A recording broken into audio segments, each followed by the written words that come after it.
Hello everyone, welcome back to another video. In today's tutorial video, I'm going to teach you how to turn off adblock on Chrome. Adblock is a feature that is available on Chrome. To check it, open up your Chrome app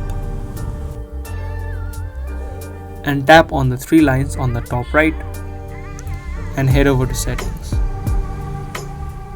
From here, if you scroll down under Advanced tab, you'll see an option for size settings. Tap on size settings, and again you'll need to scroll down until you find an option of ads. If your ad blocker is toggled on, you can simply toggle it off. If you turn off this ad block option on Google Chrome, then your Chrome browser will start showing you ads. You can anytime enable or disable it as per your likings. That's how easily you can turn off adblock on Chrome on your Android.